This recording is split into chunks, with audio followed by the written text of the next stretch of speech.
Welcome, everybody, to Krystal, Kyle, and Friends. Today, we have what I would describe as an exciting show I think so. because we are going to be talking to, but also, keep it real, maybe end up debating hmm a right-wing populist. And this is like as true of a right-wing populist as you can find. Yes. So Sohrab Ahmari, he has a new book out called Tyranny Inc. He's founder and editor of Compact Mag. And Tyranny Inc., like I read it and it's social democracy. I mean, kept waiting for the dodge of like, and that's why we got to fight wokeness or whatever. It's not in there. It's actually like, talking about FDR and talking about social democracy, talking about real, pushing back against corporate power.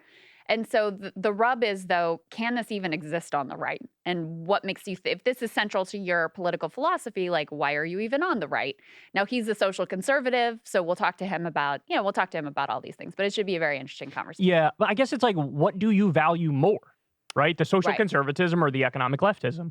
And like, if he's cutting in a particular direction on that, I think we have our answer. But anyway, we'll get into that with him. It should be really interesting. Yeah, for sure. But before we do that, man, there was when we were doing the the pre-show prep and trying to determine what intro stories to cover. This was the most I've ever had where I like couldn't narrow it down.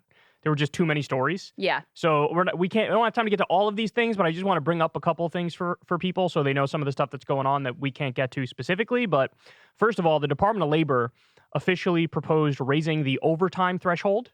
So currently, if you make over $35,500 a year, you aren't eligible for time and a half for working more than 40 hours a week. So what they're doing is they're proposing that this goes all the way up to 55,000. So this would basically massively increase pay for overtime work for a significant percentage of the country, millions more workers than it is right now. I mean, I would say you shouldn't even have the threshold, right? Yeah. Like I wouldn't have a threshold.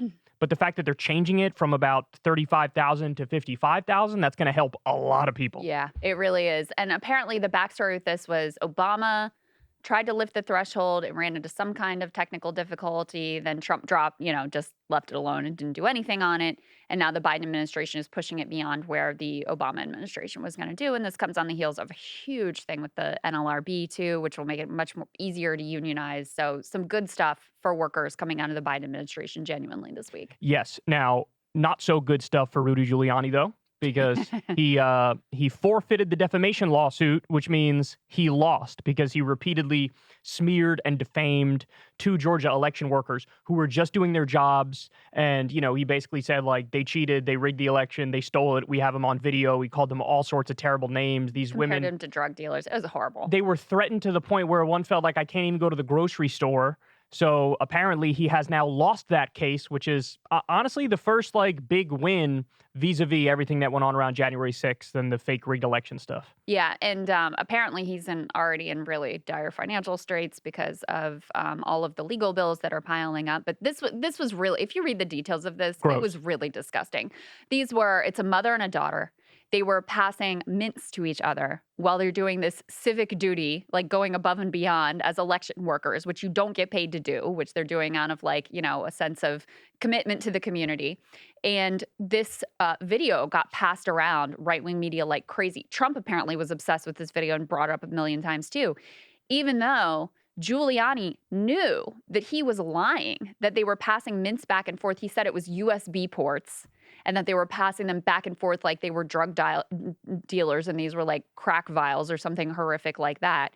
And so they became the fixation of these right-wing conspiracy theorists. One of them even got like lured under false pretenses to talk to one of the other defendants in the Fulton County January 6th thing to try to trick her into admitting she did something wrong on election. This really upended their whole lives. And these were just regular people trying to do like the right thing on election day. And he admitted, by the way, yeah, I defamed them. Yeah. He admitted it eventually. He admitted that it was a lie. And then his only defense was like, but I don't think they were defamed. I don't think they were harmed by this. But like they were clearly harmed by it. Well, now he's guilty, so Yeah. suck on that, Rudy. Indeed. We also have, I don't know if you saw this, Trump on Vivek. He was asked if he would consider him as a running mate, and he said, quote, he'd be very good. I cannot see Trump picking Vivek as a running mate. I don't think so either, because I think Trump, it's been pretty clear for a while now, he wants to, number one, go with a woman, and number two, go with somebody whose only, criteria and standard is you have to be the most sycophantic loyalist to me imaginable. Mm-hmm. So I think it's going to be, what's her name in North Dakota again? I'm blanking on her Kristi name. Noem. Kristi Noem. I think it's going to be Kristi Noem. I think Carrie Lake is a loser, and so he doesn't want to. He's also been looking at Nancy Mace, apparently. Fake person, fake name. Congresswoman. That person doesn't South exist. Carolina. But, with Vivek, Dan Marins has a good piece at Huffington Post about how Vivek has copied Trump's style and vibe. And, also New York Times has a piece about how he's copied his willingness to just, brazenly lie about things he said 1 minute ago and be like, I didn't say that. But his economics are actually way worse than Trump. He's, standard issue, hard libertarian on economics. With regard to the Fed, with regard to trade, he wants to get back in TPP, things like that. So it's not that I'm a fan of Trump's economic policy, I'm not. But even on the few areas that Trump was actually right, Vivek is wrong. Yeah, Social Security, Medicare, Vivek would cut them, et cetera. In fairness, he said he would not touch Social Security and Medicare. No, so that's the one area where he's not super anarcho-capitalist. Yeah, where he's picked up the Trump line. So we just had this big hurricane hit Florida, Idalia, and apparently in the middle of it, Ron DeSantis came out and said, "You loot, we shoot," talking about potential hurricane pillagers.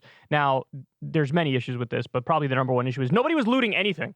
Yes. So I don't know if he was thinking back to what, Katrina in 2004, whenever it was, and bringing it up, or if he's just trying to be like Mr. Tough Guy. That's what it is. But why would you say that? Your state is getting destroyed. There's a storm surge all over the Big Bend in the northwest portion of Florida, and you're out there saying, "You loot, we shoot." And by the way, if somebody loots in the middle of a hurricane, in the overwhelming majority of circumstances, it's like, oh my God, I don't have food. Let me go get some food.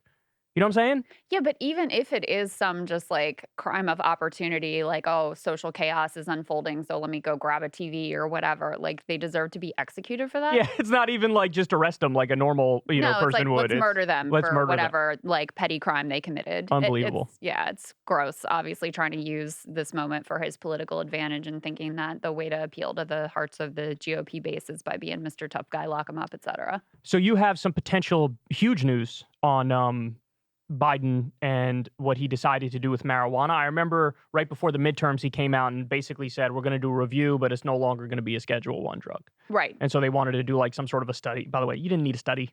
We already know exactly there have been studies. Yeah, of course. What are you doing? Anyway, but he announced it, and now, at least to some extent, he's following through on it. So give everybody that information. Yeah, so the Biden administration's Department of Health and Human Services, I'm reading from this as a Politico article about it, is recommending the DEA significantly loosen federal restrictions on marijuana, but stop short of advising it should be entirely removed from the Controlled Substances Act.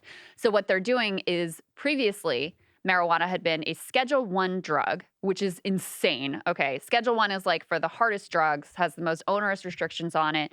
These are drugs that are both very likely highly addictive and also have no medical purposes, which marijuana doesn't fit either of those categories. So they're moving it from being a Schedule I drug down to a Schedule III drug. Now, it's still criminalized, so it's not totally descheduled. It's not, it's still criminal. Although, obviously, with the way enforcement has worked, states have been left more or less to their own devices to do what they want. But Schedule I and II drugs face the strictest regulations, they say. Schedule I drugs are effectively illegal for anything outside of research. Schedule II drugs can be used for limited medical purposes with the DEA's approval, for example, through a license for prescriptions. So this is now Schedule III, which is even below that. So it just sort of loosens up the regulations, allows research, allows it to be more widely distributed and spread. There was an activist who described the move this way. They say rescheduling cannabis from 1 to 3 does not end criminalization. It just rebrands it. People will still be subject to criminal penalties for mere possession, regardless of their legal status in a state-level medical program. And what I would say, Kyle, is that, two things can be true. Number one, this is the biggest move and change in drug policy that we've seen in decades, probably in our whole lives. So it is significant. It matters. It's a major improvement. It's a real win. On the other hand, of course, it doesn't go as far as we would like it to go. I actually think it's classic Biden. It's totally Biden in a nutshell. Totally. It's should I do something half decent? Yes, I should. But should I split the difference between correct and incorrect? Right. Yes, I should. Yes. That's classic Absolutely. Joe Biden. So it's you have to point out the objective fact that this is better than Trump, right? In every area, especially this one, it's better than Trump. Right. So credit on that. But, everybody knows the real answer is at the very least to decriminalize it federally. Really, I think the correct answer is to legalize it federally, so it's legal, taxed, and regulated. And, look, I'm sure that along with this came basically the executive branch telling everybody, hands off, hands off, hands off, right? Like, I'm sure there's a directive of like, let's not go crazy over this. Let's not actually lock people up over it. I'm sure that's part of it. But why not just codify that? Why not just make it, it is at least decriminalized on a federal level? So, like I said, classic Biden. And, I think the downside of this is it's not going to be as politically potent as if he were to just legalize it or decriminalize it fully. Right. You know what I mean? Because if Yeah. you come out and say, no, it's fully decriminalized or even legalized, which I don't know if he actually has the authority to just legalize it on his own. Yeah. I guess if you take it off the schedule substances list completely, maybe then it's just effectively legalized. If you did that, I think there actually is like a political bump in terms of you might get a 5-point bump Right. coming off of it because this is Right. an issue that now polls at 60 or 70% in some polls. And this is an issue where, if you're struggling with youth voters right now, which he is, and you want them to turn out in the next election,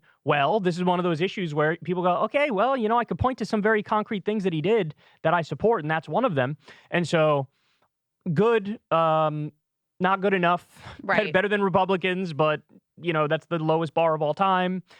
So, I'm kind of caught between those 2 points in my Yeah. own mind. Well, and I do think that, and I'm glad, like, I don't care what the motivations are, whether they're cynical or not, that there's progress in the right direction. But I do think they explicitly have the affections of young voters in mind when they're making these moves. Yes. Because remember, when they announced this study that was going to lead to marijuana being rescheduled or completely descheduled, which isn't what happened, it was right before the midterms. Right. Yeah. And that was also when they announced that he was going to pardon a bunch of low-level, like, marijuana drug users, basically. And, they can see the numbers. One of the Pod Save guys, Dan Pfeiffer, was out sort of freaking out about the fact that Biden and Trump are tied in the polls. And the number one thing he pointed to was how disaffected young voters are. And it's not like they're flocking to Trump. They're not voting for Trump. They're just thinking of staying out entirely or potentially voting for Cornel West.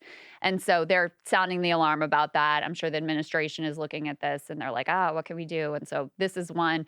The other thing is to continue to try to, do something on student debt. Yeah, That's he did invoke the Higher Education Act, which was a workaround to the Supreme Court. But again, in typical Biden fashion, like, he did it in the way that's going to take fucking forever, and it's not as direct as it could be. And he said, I'm going to have you start paying back the interest rate's going to accrue. Yeah, the interest gonna accrue. Exactly. Yeah. And it's going to, payments are going to restart. Oh, but we put in place this new income plan, which is so freaking complicated that when people are calling their servicers, their loan servicers are literally telling them, call us back in January when maybe the call volume would be a little bit lower and we can figure this all out. So anyway, classic Biden, better than it was, better than the Republicans, but still, like, frustrating. I will say in his defense, I didn't expect any of this. I didn't expect even the student loan debt reduction that we got, and I didn't expect him to take marijuana from Schedule 1 to Schedule 3. Yeah. So on that alone, I'm like, hey, awesome. But to your point, it's almost like for his own sake, you want to tell him. Correct. Just decriminalize it and just wipe out all the student loan debt. And then now you're really talking about, if he did those two things on that alone, I think Trump would have